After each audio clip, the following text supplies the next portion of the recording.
Fire signs, tignan po natin kung ano yung mensahe para sa'yo ngayong araw. Keep in mind po na ito ay general reading lamang, so hindi po lahat ay makaka-relate, so be open-minded.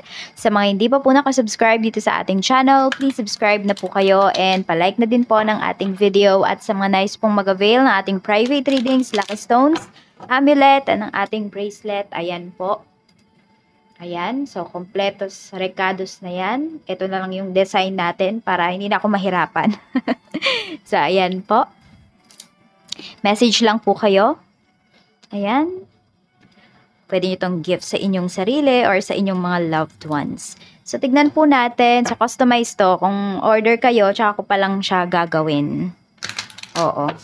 Huwag kayong mag-alala kasi yung mga gagamitin ko dito ay na-activate ko na yan. So, tignan natin ano po yung mensahe para sa'yo. Tama na yung ano natin, yung ads natin. Punta na tayo sa reading. We have round and round. Ayan. So, pwedeng paulit-ulit na lang ba yung inyong mga ginagawa, fire sign sa araw-araw. Yung iba sa inyo, you want to break some pattern naman pagdating sa inyong daily routine. Ayan po. So, round and round. Pwede rin, meron ditong tao na parang minamanipula na kayo. Yan o.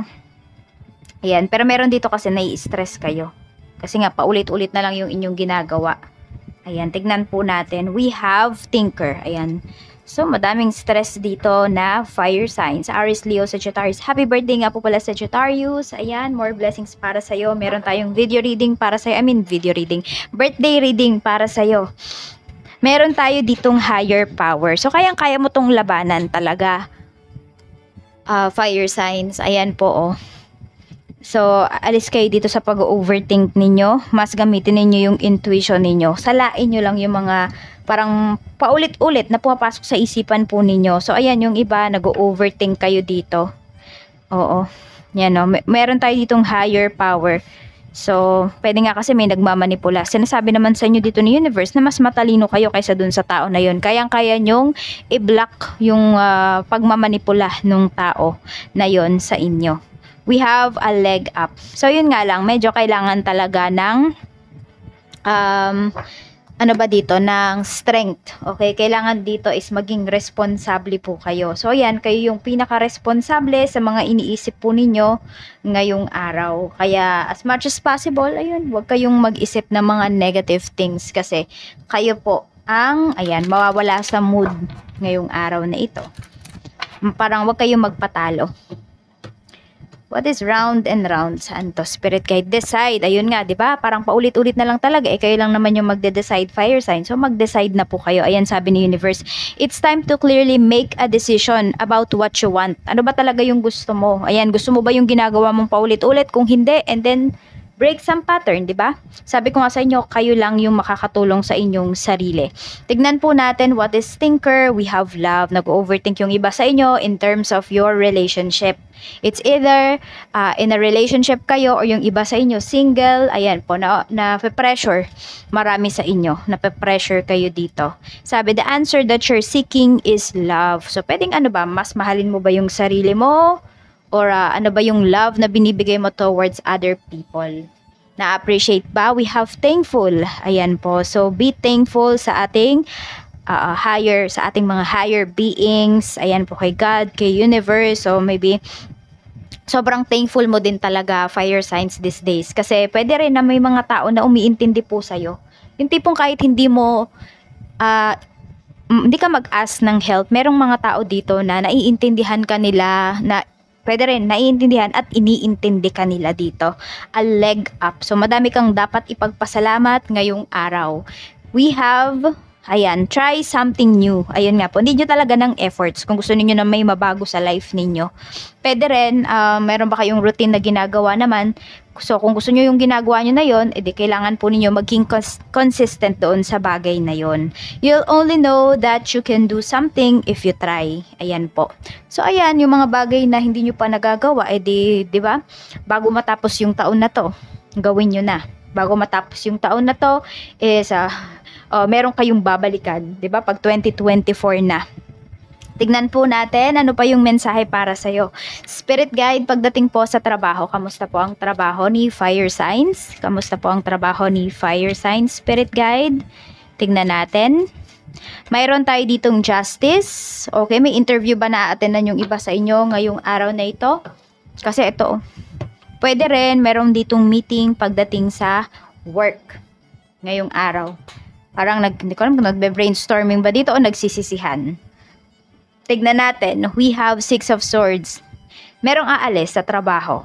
Ayan po, 6 of swords. Merong aalis, pero meron din naman po dito kasi ano ito something new talaga ito. New environment to, yung ano natin, 6 of swords natin. Baka may magsisimula talaga sa inyo dito ng bagong trabaho bago matapos yung taon. Or could be ngayong araw na ito, fire signs. Ang ganda po ng energy ninyo. Tignan natin, we have King of Pentacles. Ikaw to. So this is your energy. Napakaganda po ng energy mo ngayong araw na ito. Mahal mo yung ginagawa mo at mas mamahalin mo pa yung gagawin mo. Kasi ito, tignan mo, nandun yung kampante ka talaga sa ginagawa mo at gusto mo yung ginagawa mo. Kumikita ka na, nag-e-enjoy ka pa. Ayan yung nararamdaman ng karamihan sa inyo ngayon. So, tignan po natin ano pa yung mensahe pagdating naman sa negosyo. Sa negosyo, we have 5 of swords. Ingat kayo kasi baka may manira po sa inyo dito. Ayan. We have Page of Pentacles. Ayan nga, kailangan nyo talagang mag-ingat. Meron yata kayong kinukuha na bagong supplier. Kuha muna kayo ng konti na mga products tapos itry ninyo. Kasi pwedeng meron dito, lilinlangin talaga kayo. So pwedeng ano ba, fake ba yung products o kaya naman basta hindi siya good quality. So baka hindi nyo din mabenta kasi syempre nakilala kayo ng mga clients ninyo na good quality yung mga ano ninyo or high quality, 'di ba? High yung quality ng mga binebenta po ninyo. So baka manibago sila dito. We have the Hanged Man. Tapos ito, medyo hindi ata kayo makapaglabas ng enough na puhunan ngayong araw na ito. So ayan po, parang ang dami-daming mga delays sa negosyo ninyo ngayong araw. So tignan po natin ano pa yung mensahe. At pasensya na po kayo kung may naghihilik. Naghihilik yung alaga ko. Sobrang lakas. Naririnig nyo po ba? Wait lang. Ayan. Tapos, pagdating naman dito sa kaperahan, we have the Fool. So, taking risk kayo dito. Yan nga po. Baka may uumpisahan talaga kayo dito. Business. Yung iba sa inyo is mga ideas po ninyo. Yan. Sisimulan nyo na yan. Gustong-gusto nyo na talagang kumita. Pwede rin, meron dito, hindi ko alam kung mga alahas yung ano ninyo yung sisimulan ninyong business, yung iba po sa inyo. Or pwede rin na, ayan, meron kasing hawak-hawak na paso. Hindi ko alam kung, ayan, mahilig ba kayo sa halaman or nagtatanim-tanim ba kayo. Baka ang ibebenta ninyo ngayong araw na to is yung mga tanim po ninyo. Ayan, basta meron kayong iha-harvest din naman ngayong araw na ito. So, alam mo yon, pera din siya. So, tingnan natin, di man siguro ganun kalaki pero pagkakaperahan po ito. Tignan natin pagdating sa mga single natin. We have 10 of cups. Ayan. Actually, iba sa inyo overwhelmed. Yung iba naman po sa inyo is kasi 10 of cups. Kontento naman kayo sa kung ano yung mayroon kayo. Siguro ito, nape-pressure lang yung iba sa inyo, fire signs. Kasi nakikita nyo yung mga ka-age ninyo is, ayan, kinakasal na, bumubuo na ng pamilya. So, kaya nape-pressure yung iba sa inyo. Tapos siguro sa mga family members nyo din, ayan.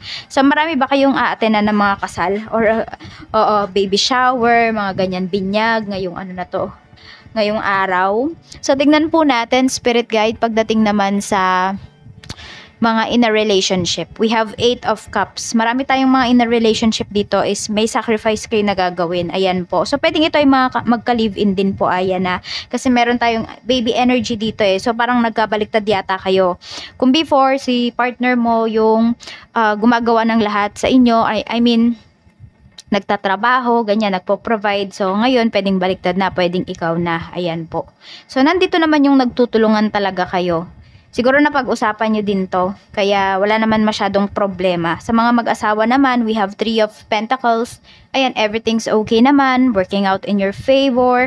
Yan naman po yung nangyayari. Pagdating sa mga mag-asawa natin, okay na okay naman po yung energy ninyong dalawa. Ayan, the world. So, pwedeng meron kayo. Yung iba nga, parang magsi-celebrate kayo dito ng, hindi ko alam kung anniversary ba yan. Kasi ito, may celebration po tayo dito. Or pwedeng, may aatenan kayo ngayong araw pero hindi kayo sabay pupunta.